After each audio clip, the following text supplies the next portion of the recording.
Hello and welcome back to ATARC's webinar series. Today, topic experts will share strategies that agencies can implement to alleviate the concern of the unknown and make operations more efficient. My name is Kirsten Patton, and I have the pleasure of moderating today's panel discussion.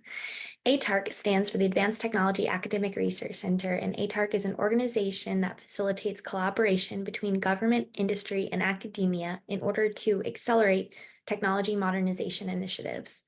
We provide ongoing opportunities for cross-agency collaboration through on-site interaction, learning, and market research.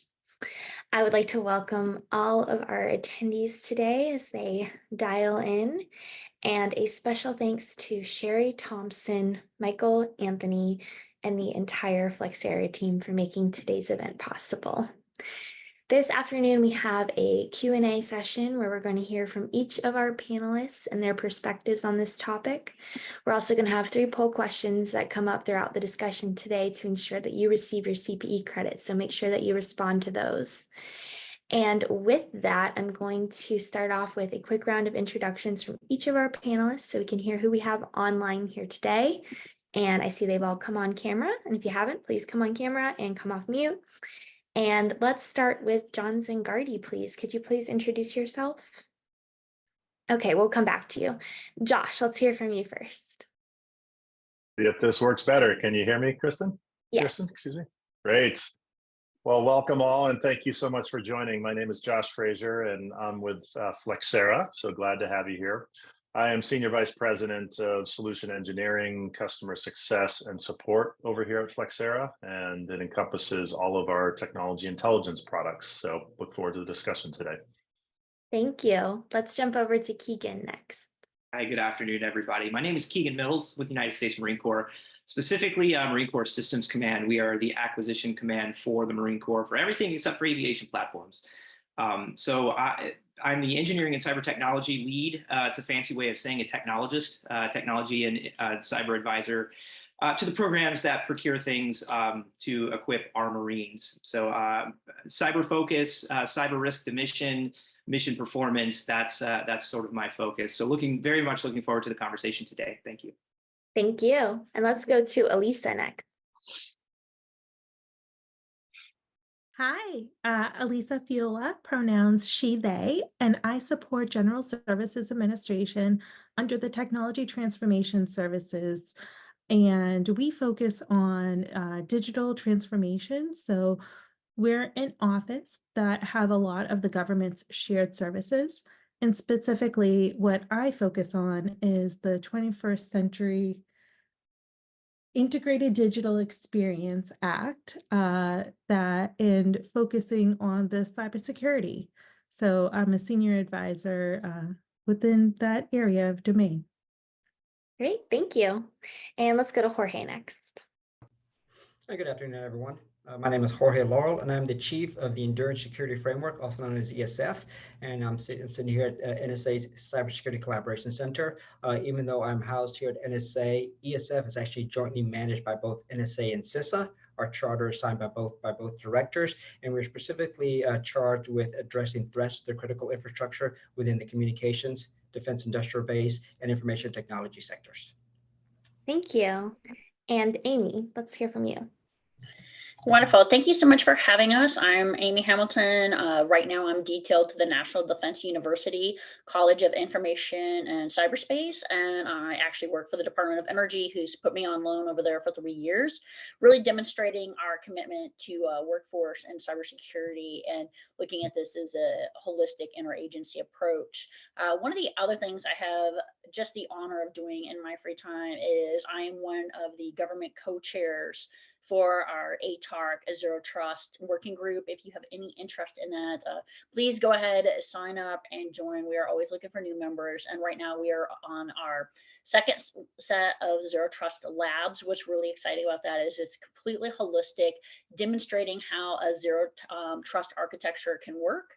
We've had, I think, about 6 sessions. We have a few more scheduled, and then we're moving on to our Zero Trust Labs, Section 3. And those are going to be focused a lot more on the little niche issues that we have. We're going to have things on Sec DevOps. We're going to have some, and I know some people say DevSecOps. I prefer to put my security first, though.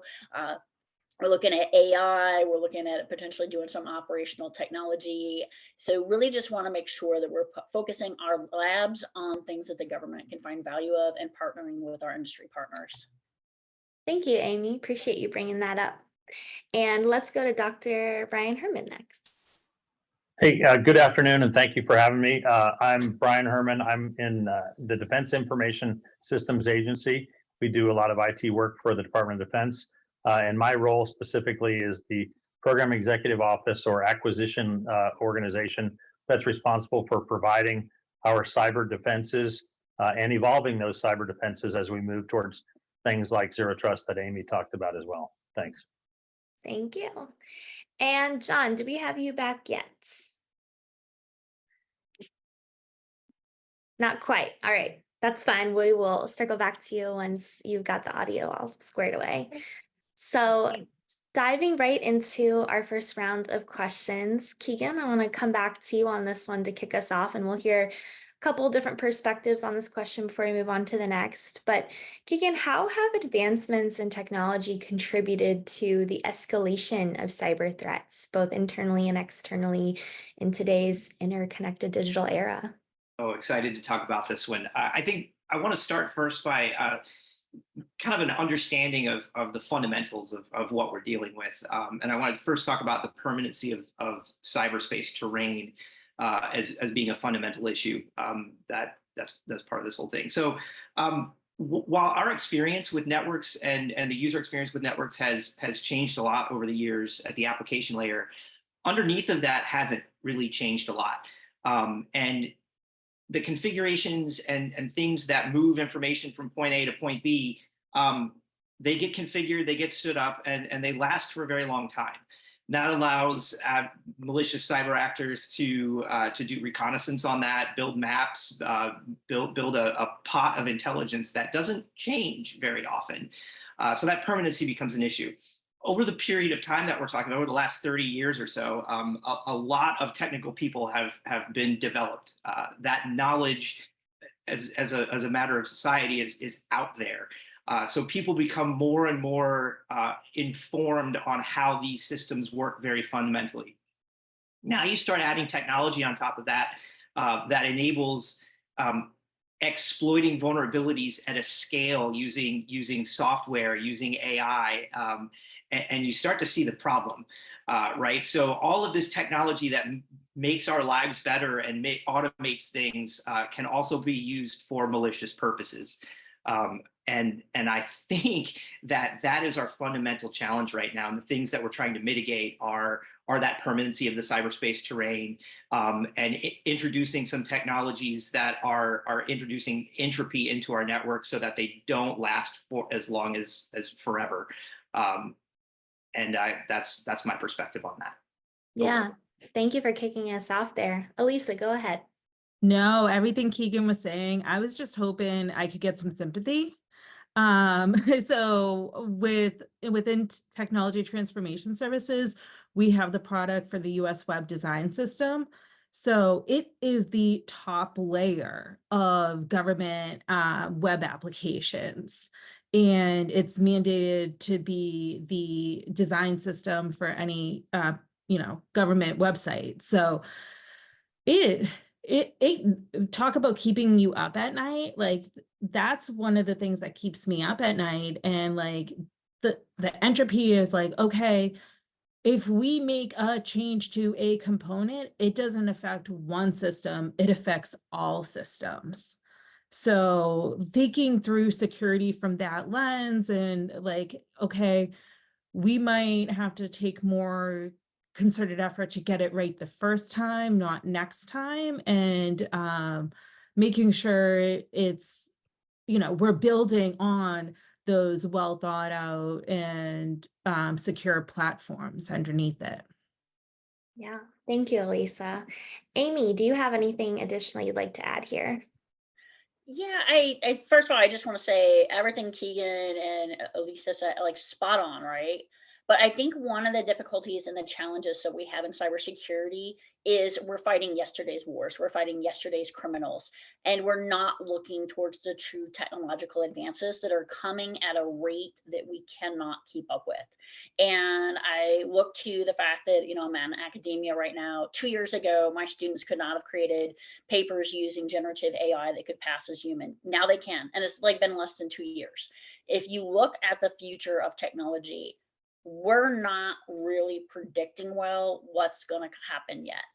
And I think that we have to focus more on what those potential futures could be and how we're going to react and secure and defend in those areas.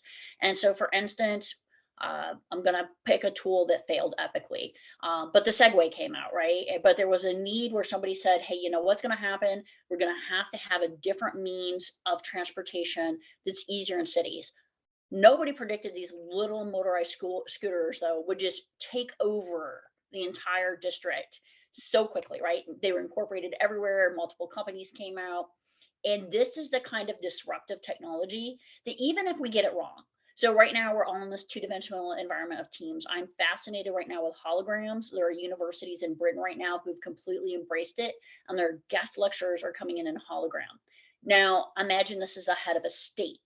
A head of a state comes in. How do we know that hologram is really the head of state? How are we changing that security? What is the secret service of the future? And I'm seeing the money symbol, right? And I'm seeing the talk symbol. Bottom line is we've got to start really looking to the future, because we cannot keep up with the technological advances. They are happening at a rate that is beyond our human minds right now. And so many of us in this kind of mid-senior career phase, we didn't grow up in a world of technology. We grew up in a world where we had to adjust and we had to incorporate technology into our lives. We have to start talking to the younger generation because they think digitally. They don't go first to analog and then transfer over. And we're going to have to adjust quickly in this environment. Yeah, absolutely. Really appreciate y'all sharing those perspectives.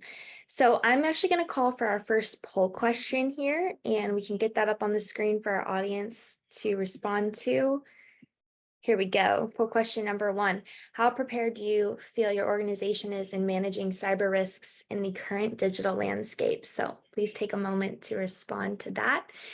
And then I'm going to dive right into our next question set. So starting with Brian, and if you could kick us off here, what challenges do agencies face in managing cyber risks amidst budget constraints, just previously mentioned, especially with IT resources being redirected to support global conflicts? So great question, and it's something that I live on a daily basis.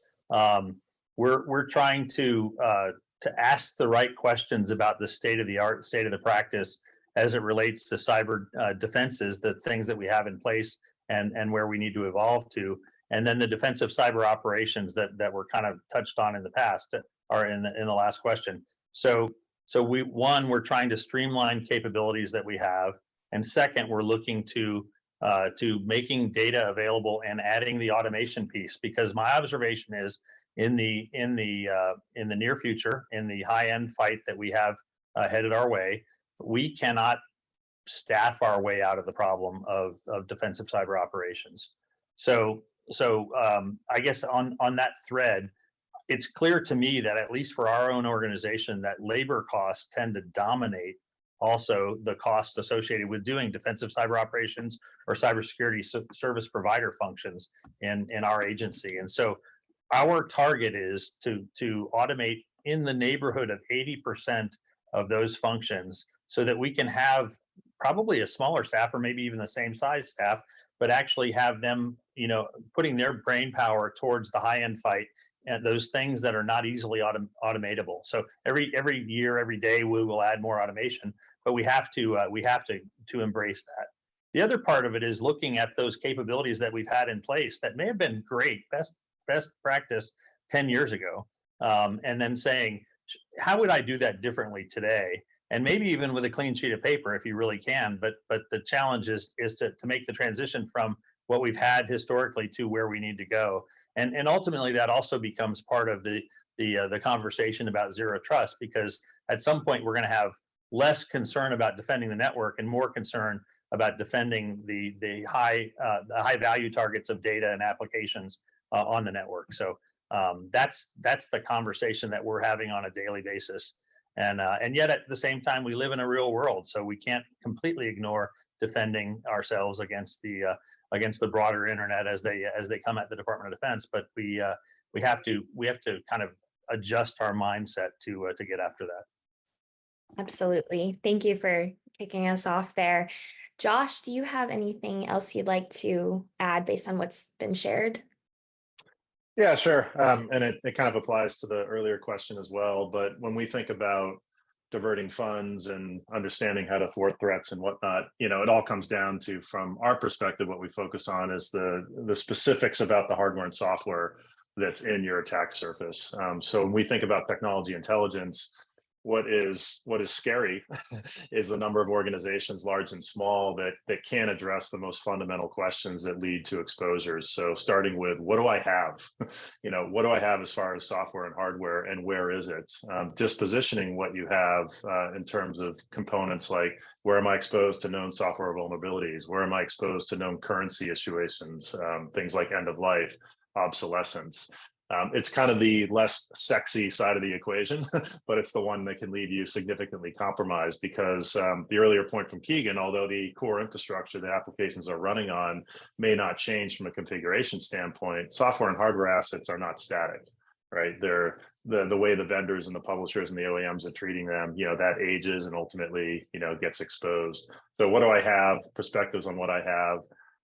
Then you get into, what is it actually costing? And the big issue with commercial software in particular is that just because you have it doesn't mean you're using it. Just because you use it doesn't mean you're using it correctly. So you can end up exposing yourself to significant costs that could be diverted elsewhere.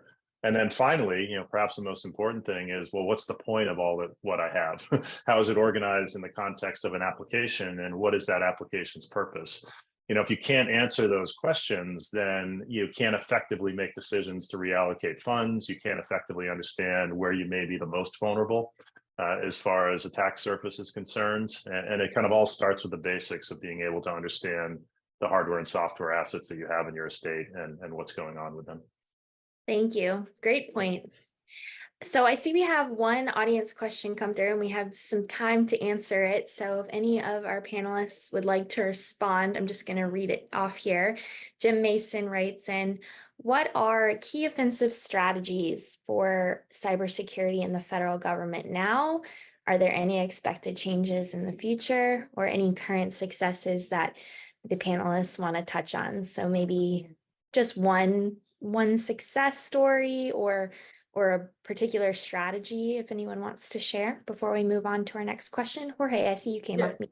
Yeah, if I can real quick. So I think one of the biggest things here for us, as far as looking forward and the offensive strategies, and kind of touching on what was previously discussed in the last two questions is, that interconnectedness now, with expanding technologies, everything's interconnected, and you hit one's like a domino effect that's going to go through there. And then also looking at the other question that we discussed here was on the reduced budgets and how you manage that money, is looking for new ways to engage in that public-private partnerships. There's a lot of things that we cannot do solely as a government, where we truly rely on our industry partners, from NSA side of the house. If we identify a threat that an adversary is going against, a particular weakness in a technology or hardware, software, all we can do is inform. Then it's going to be incumbent upon our industry partners in the hardware and software realm to then develop those products in a more secure fashion, implement those patches, develop new hardware and so forth like that. But all of that comes with that public-private partnership and building those relationships between government and industry to ensure that we're sharing that threat information and collaborating on the best way to mitigate those threats as they're discovered. So offensively, we're identifying those threats that the adversary is trying to throw at us, and then working collaboratively across all the government agencies, industry partners. What are the best ways to implement these things? Zero trust, looking at our supply chains, at the right types of technologies that we need to bring on board, how they're connected. At the same time, all those things, kind of touching on with the first two questions is the strain on the workforce and managing that expanded threat environment when it comes from both the network administrators and the defenders. With a lot larger threat attack surface, there's a lot more ways to come at this. So we need to make sure that we're, of course, training our workforce to identify those threats and then put in the mitigations required to act against them. Absolutely. Thank you. We probably have time for one more response if anybody else wants to weigh in. Otherwise, I can keep going along with our questions. I just have 2 points on that. I remember back in the day when we'd even talk about offense. So like even like that question was like even cool to like hear and think about. And the best offense is a good defense. I'll say that time and time again, especially when you're forcing the adversary to spend more of their money, because it really is about risk management. And I think a lot of times in the federal government, we get lost in the game of compliance and don't really think about security and, assuming breach and like, okay, like, it's not a matter about if they're going to get in, but when they're going to get in and kind of how much is it really going to cost them. And like, are we spending enough to make sure that they, don't get after the things that we really don't want them to get after. Yeah, thank you, Lisa. And thank you for the audience member who sent in that question. So moving on now, let's circle back to Amy. I'd love to hear from you on how can organizations enhance their cybersecurity posture through the implementation of zero trust initiatives? And along with that, what role does continuous monitoring play in this process? So I think that we really have to change the mindset. And it's really about flexing to the ability. And we've already focused a lot here on the network aspect, right? And I was an old technologist and I love that part. The network is easy, right? You're defending, there you go. But then when you start looking at the different layers and you look at what are we doing with identity, how are we creating phishing resistance, credentialing, how are we making sure that when somebody comes in, we understand the user behavior, the times that they normally go in. Have we done simple things, which we used to not do? Like for instance, use the certificates so that we know 100% a person who is coming in from this machine with this identity can now access another place like a server. And if we don't have those two things in play, we say, you know what? Yes, you have a right to go in here, but you're not often a device that's authorized. So therefore, we're still going to deny it. And really getting to that level of understanding, why is Dr. Hamilton up at 1 o'clock in the morning doing something? Well, honestly, that's probably when I'm grading papers. So that's my favorite time to grade, is pretty late at night. But if that's not my typical user behavior, what's going on there? If anybody wants to grade my student papers, feel free to hack it and do that. They would appreciate it, right? I'd probably give them nicer grades. So, there's certain things about what is the risk, right? There's not that much risk if you can break into Blackboard and, access students. You could probably find other ways to find out student information. On the other hand, when we talked about the importance of the information, understanding the data, understanding where you're really looking at, are you taking we always go back to the old OPM breach, right? I mean, people have my DNA. That's a little bit scary, right? I'm hoping the clones of me in China are doing well. So when you look at that concept, though, of now we've integrated our smart grid. Now people can take down the electric sector. These things used to be so hypothetical. And then when you look at what happened in December with adversarial forces actually going into US water sites, and making it very clear they could have done more. That is a whole unprecedented level that we have to continue to explore. So as for continuous monitoring, one of the things about sites that are mostly based on operational technology is they are designed for failover to manual. And a lot of people are like, automate. You can do that, but it's at a lot of risk. By having humans monitoring these systems, as well as what we've talked about with the importance of the automation, it's going to come into play, because it's a lot of times like the Florida water filtration hack. It happened that somebody was monitoring it. They noticed it. They prevented chemicals from happening. We have to make sure that we're putting all the checks and balances in place. Automation will not replace humans. What it's going to do is enable us and make it better. Every single time I see the stats on the cybersecurity workforce, trust me, There is more than enough work to go around. Don't worry about your job going away from AI. AI is just going to be your personal assistant and help you even more. Thank you, Amy. Keegan, would you like to respond to that question as well? Yes, absolutely. Amy, everything you just said 10 times. Yes, absolutely. I think this is really a discussion about data-centric architecture and data-centric security. And zero trust is an enabling mechanism to get there. So the things that we have to figure out there, to Amy's point, the configurations are very complicated. So how are we monitoring those things? What are the tools and the methods that our secure, operate, defend mission uses to do that mission in a data-centric architecture? So we have to develop those things. Those are part of the pilots that we have to put into the pipeline. It's not only about the technology that wraps the data in a specific format and applies encryption. It's also about how do those people that are on the mission front that have to secure, operate, defend that data now, how do they do that? All of their tooling, all of their training, all their whole work experience has been doing that on a network. So how do we redefine that network to be about the things that we care about, the data, the identities, and the services? Over. Thank you. And Brian, do you have anything to add here? Yeah, I'll take just a slightly different tack. I agree with what I heard, but earlier Keegan said one of my favorite phrases, and Josh kind of alluded to it as well. I love the term cyber terrain, understanding what you have, where you are, and then one of the things that we've historically thought about were requirements, as Alyssa pointed out, compliance with some rule set. And so I mentioned the Department of Defense has a framework for zero trust that says you need to achieve these 91 activities by the end of fiscal year 2027. But the reality is that the requirements that we have to defend is not necessarily somebody's framework. It's not necessarily going to be given to us. We have to use our minds to think about what is that threat. And so one of the things that we've done in DISA is actually stood up our own intelligence organization. So we now have threat-informed requirements that come to us as we stand up things like zero trust. And I can tell you that the complexity of our terrain is amazing. You know, we have 4 commercial clouds that we use with Microsoft, Amazon, Google, as well as Oracle. And then we have on-premises data centers, and we have cloud versions and things. And so as we look even at the requirements, if you will, look at the framework, as you look at that, you have to ask yourself, where is that appropriate for me to look at that activity and say, okay, I'm talking about segmentation of movement in a hosting environment. Now I have to look and say, how do I do that in all those different kinds of hosting environments the Department of Defense has?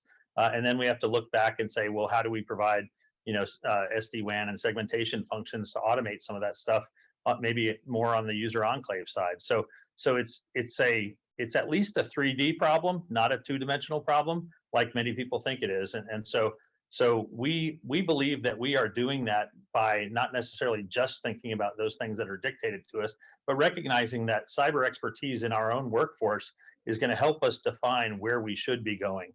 And that makes a lot of people in the Department of Defense uncomfortable because they're used to having somebody else tell them what the requirements are. But the requirements have to do with our expertise, and it has to do with the threat that's coming to us as well. And I think that's a big challenge. Thank you. Yeah, I appreciate you all offering those perspectives. So shifting gears just a little bit to another question, and I wanted to start off with Jorge. Jorge, what are the implications of the prevalence of open source software on cybersecurity, particularly in terms of security vulnerabilities, licensing requirements, and the financial risks?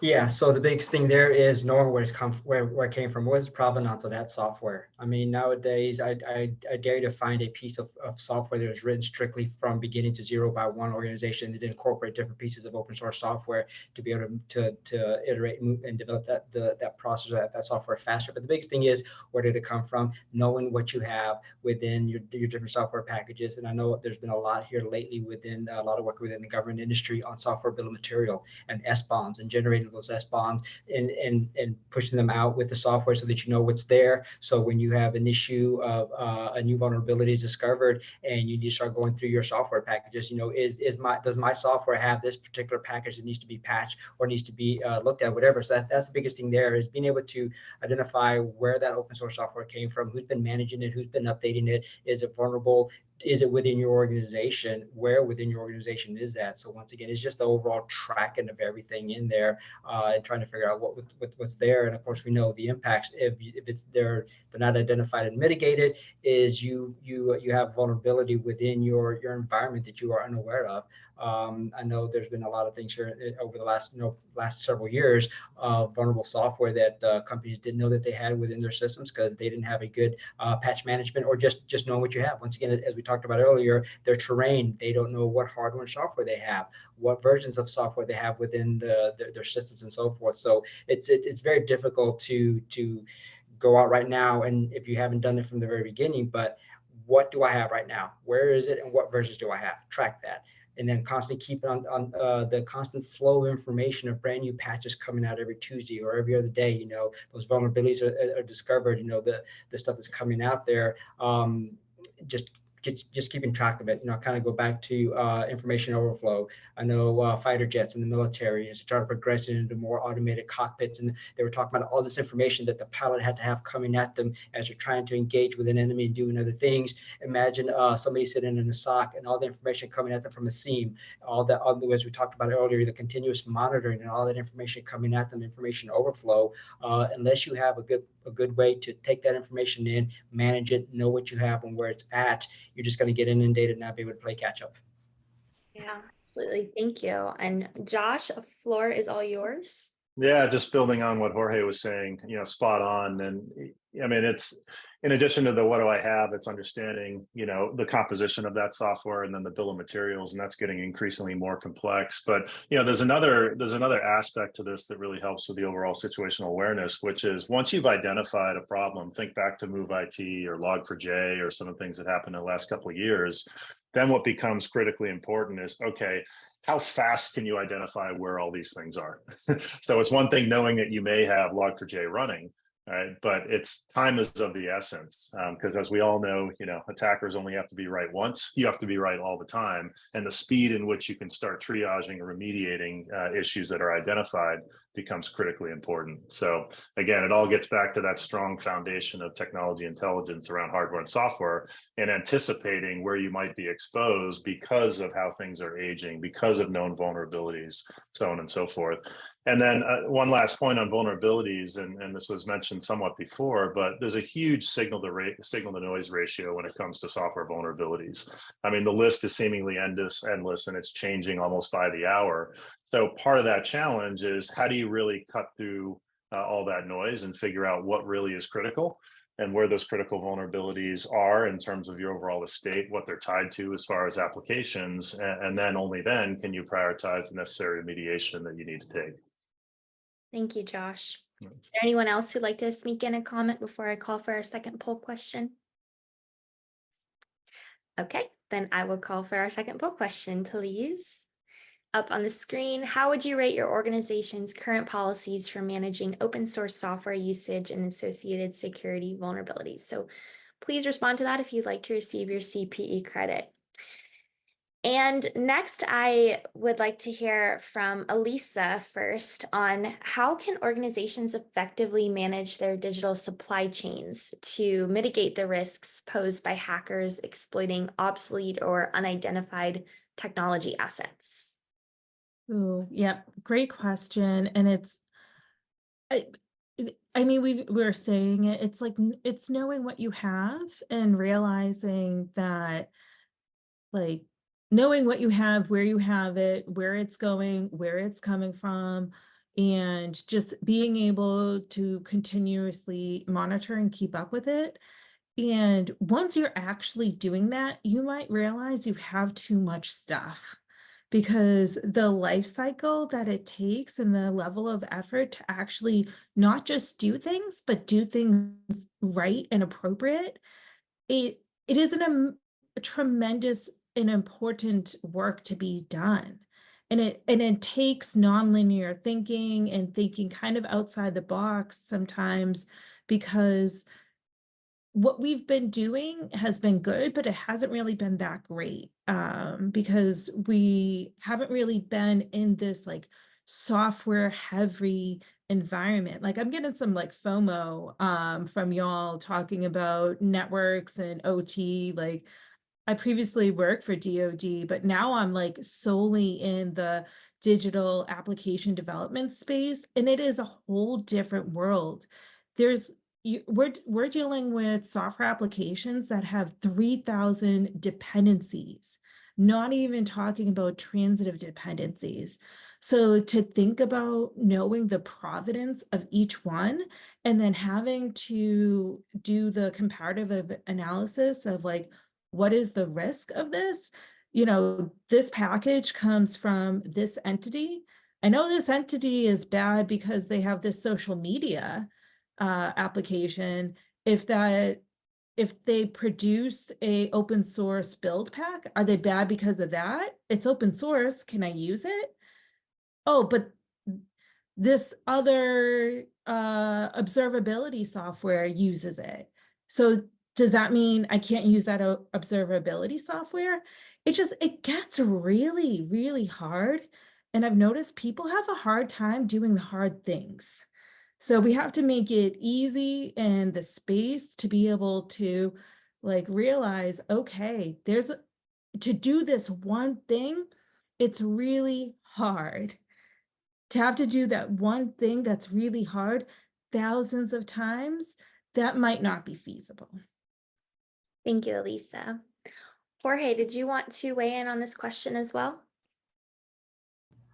Yeah. So once again, I mentioned, SBOM here earlier in software bill of material. As SBOMs become more prevalent and we start receiving them, so you're actually able to it's going to be hard on the developers to, from the very beginning, right now, you start coding up a new project, start developing your SBOM now, going back and taking a project you've been working on for over a year, 2 years, or whatever it may be with multiple different developers and getting them to input what's in the SBOM, I think is going to be very hard. And that's, I think, where we're getting, I would say, some pushback from industry, having to go back and regenerate an SBOM from something that's been around for a while. Very hard, but it needs to be done. But moving forward is also thinking on once SBOMs become more prevalent and you start seeing them with your software, how are you going to manage those? Making sure that your SBOMs are managed correctly, that they're up to date, that you're getting updates to them so that, 6 months down the road, the SBOM that you received is not outdated itself, has a supplier produced as a new SBOM for maybe a new version or changes they've incorporated within the software stack that they're providing to you. So I think another thing there that when you look at as SBOMs become more prevalent is start thinking internally, how are you going to take them in, how are you going to manage them, and make sure that they're up to date. So when something does happen, you have the most current information to then go back and look at. Thank you. Brian, go ahead. I was just going to jump in there and say, to date, I think that historical information about the provenance of your software and all the aspects of what would be in an SBOM have been difficult for us to find. And so when we look at recent vulnerabilities, the challenge for us led us to look at things like what we call automated security validation. And there's a pretty good market in that space to be able to automate the process, because historically what we did was we would Joint Forces Headquarters DODN would send out a cyber tasking order to all the cyber components in the department and say, if you have this software, take a look and tell us how much of it you have and where it is. And they'd report back a week later, maybe, and it might not be right because they're asking program offices to try to understand what they in fact have. So instead, what we said is, let's take a look at how we can automate the process of evaluating all the key parts of our terrain to say, where does that thing exist, especially in those things that might be public facing and whatnot. So we've gone that route while we are hopeful that the SBOM process and things matures, but for now we had to do something. Thank you. And Elisa, go ahead. Okay, I loved the second part of your update, Brian, because I was in DoD doing the data calls for the first part, and that gave me like trauma memories. So, woof. But I just wanted to give a plug, Jorge, your ESF publications have been such a tremendous help and read for me. Like my husband asked me the other day, like, what are you reading? It's just like, oh, it's my Saturday morning reread of, the securing for developers and producers and SBOMs, like A+ work. And I'm going to plug it. If I gave you 2 chances to plug it yourself.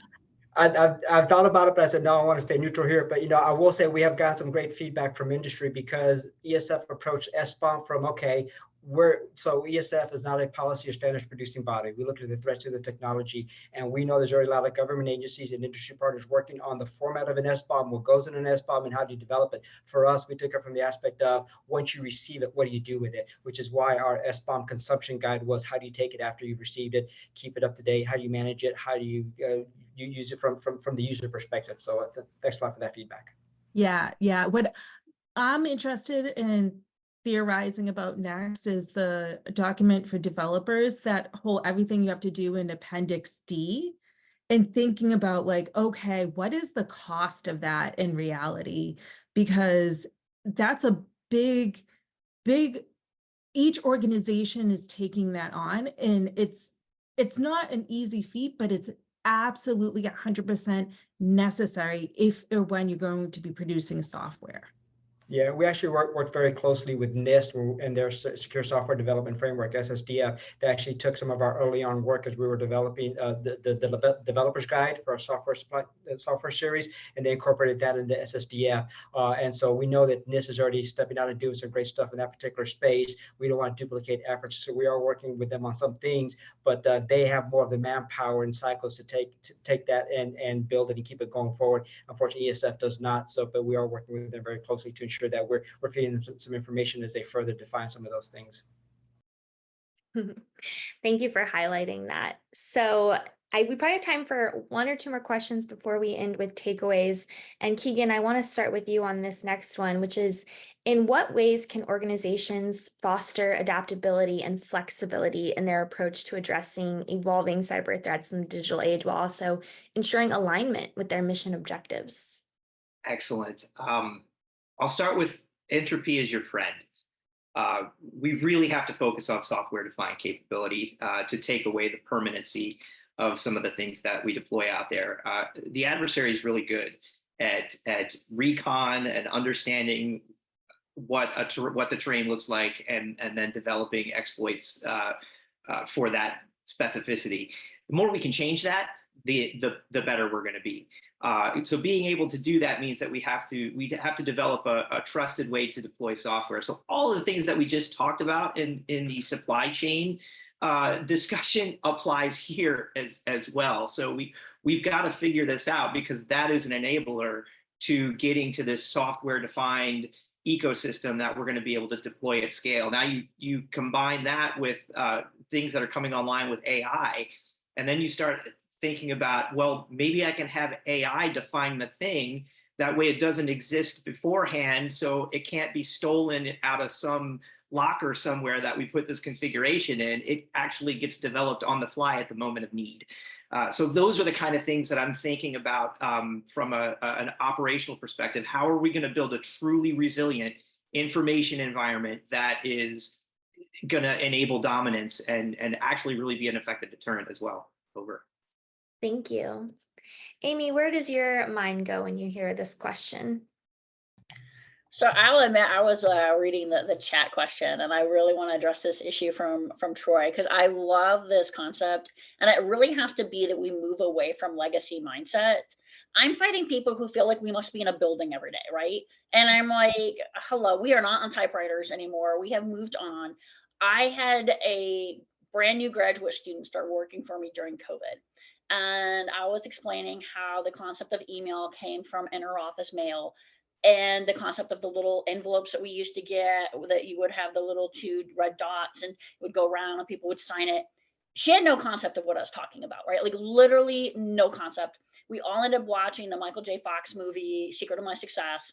And then we discussed how from that movie, every single exploit explained CIA, and like we developed a common lexicon. And the thing is people who are coming in who are not digital natives, people coming in who are digital pioneers, even late adopters. And I think that what we're going to have to do is either continue to force this, continuing to embrace the next generation, continuing to challenge ourselves. I know that I'm constantly using analogies. I'm constantly looking at physical space, the virtual space. How can I equate the two? It's not my native language. And we have to go to a point where we're looking at people where this is their native language, and we're kind of having this intergenerational conversations.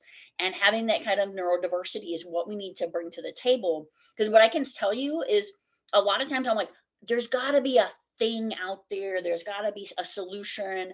And when we open it up and we start talking to people who've literally had cell phones, and I still call it a cell phone. It's not, it's a little mini computer in your hand, right?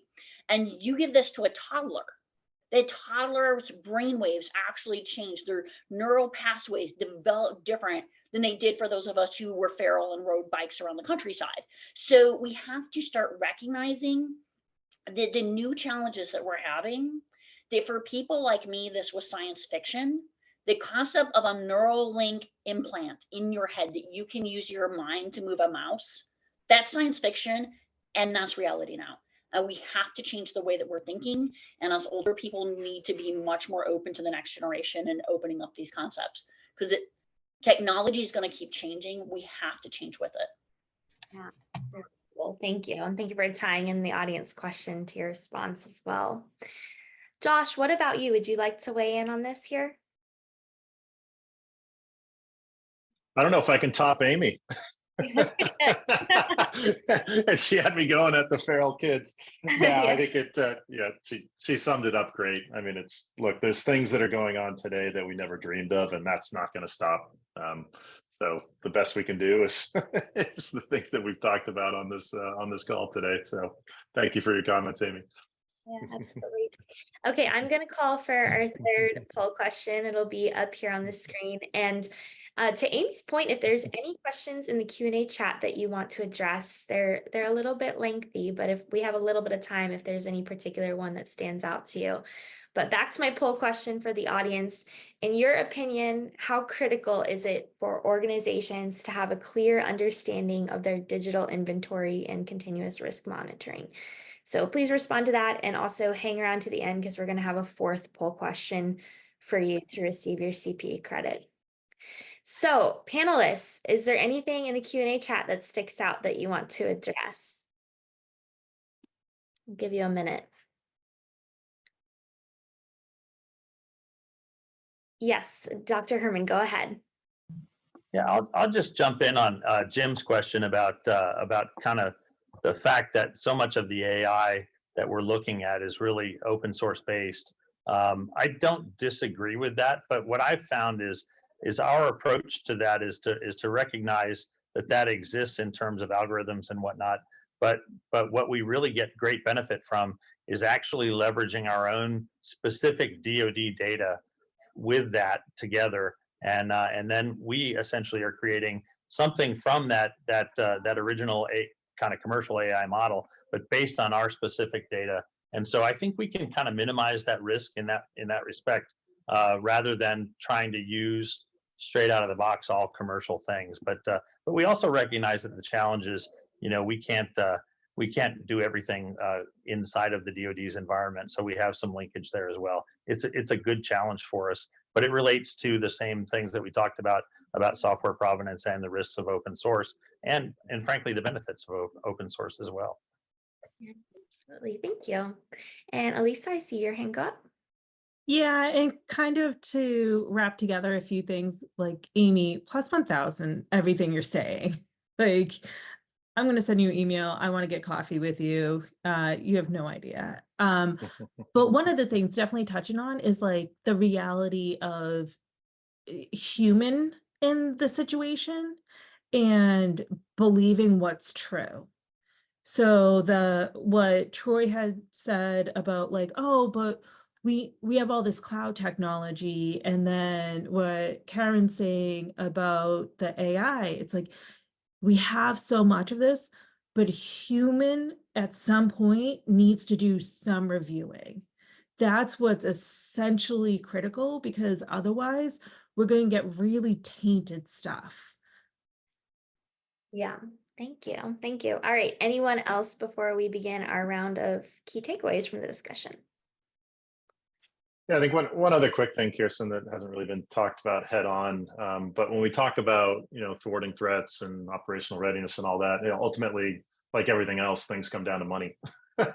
and another big challenge that we see that we help customers solve for is understanding what the various different distribution rights and entitlements are for the things that you're using and where you're using them. And if you can get command and control of that situation, oftentimes you can free up an abundance of capital to put into other initiatives. So ultimately it's a zero-sum game.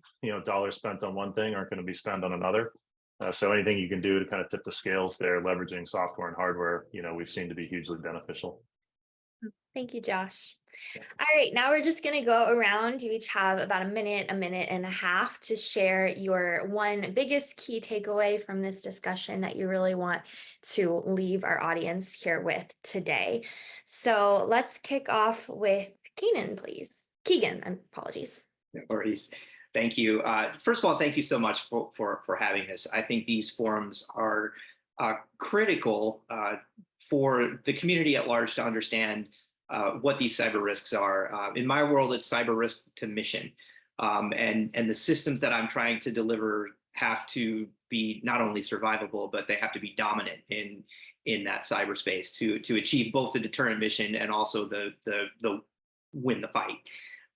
So this is how that happens. Having a broad understanding of what it is we're doing, what are the methods out there to deal with the threat, and kind of how the community is moving along. So I really appreciate having the conversation.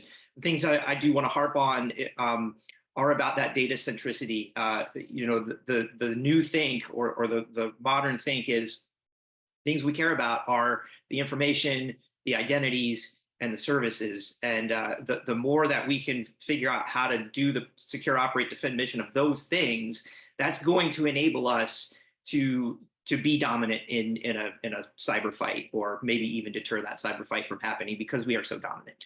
We can leverage the coalition force. That is our winning differentiator. I absolutely love that the secret of my success was brought up in this topic. That this is fantastic. I love that movie.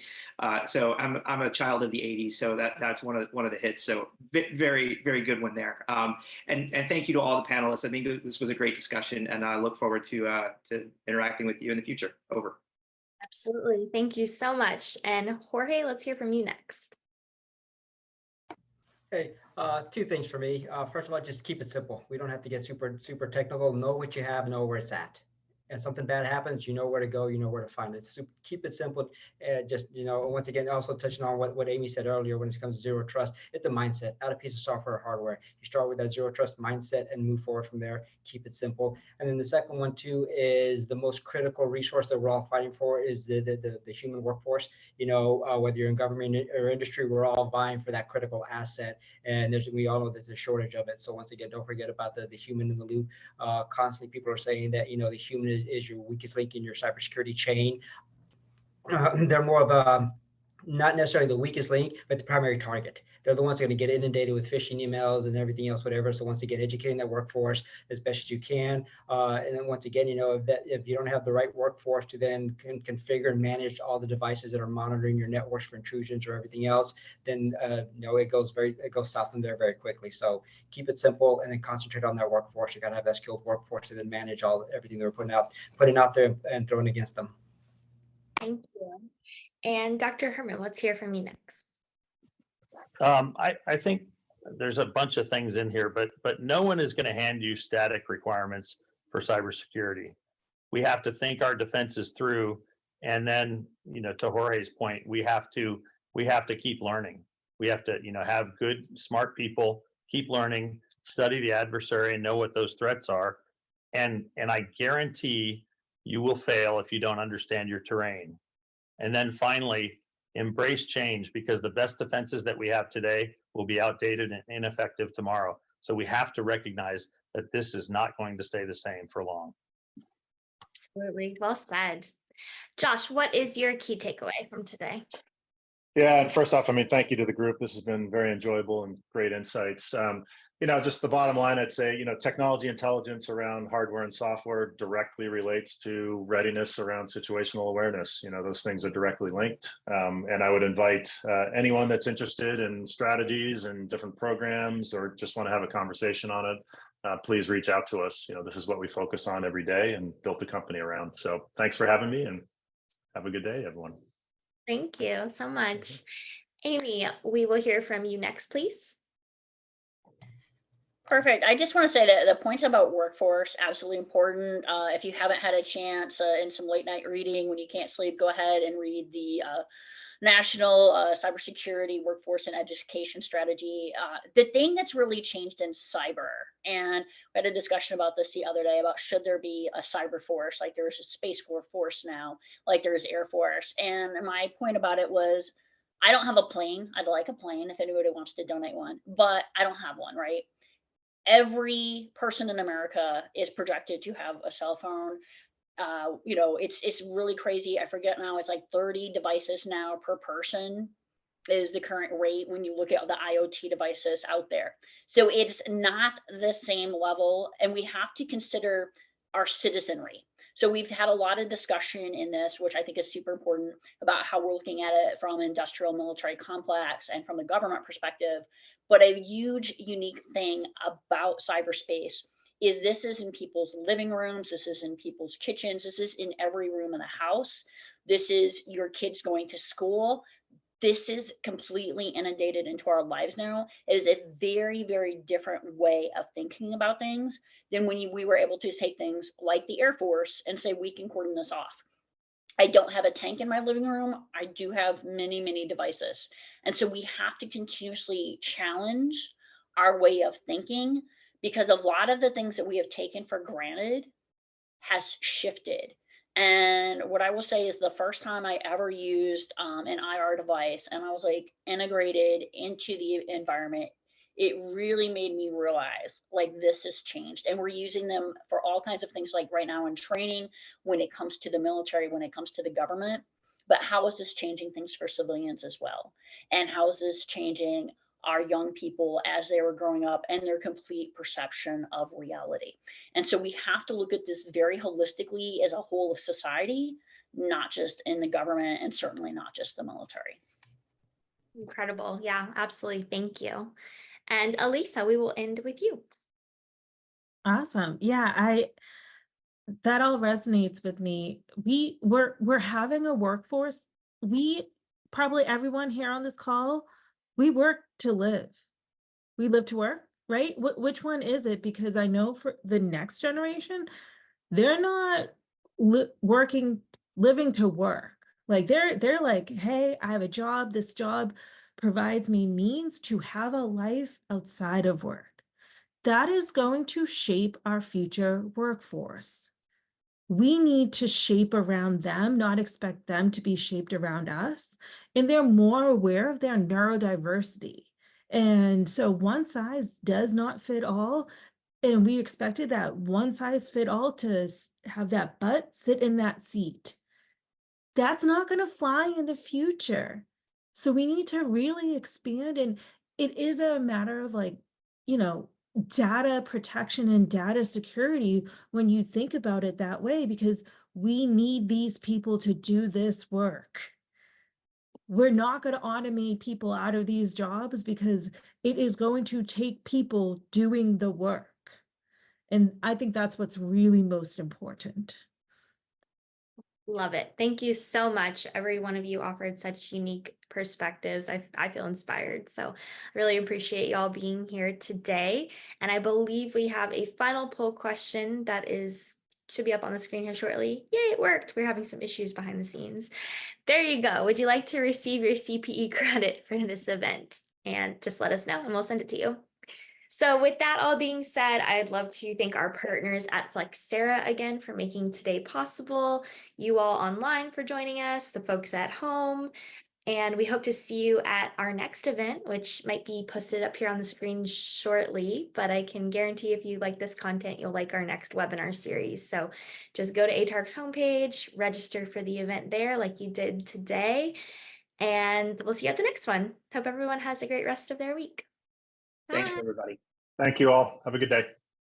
Thank you.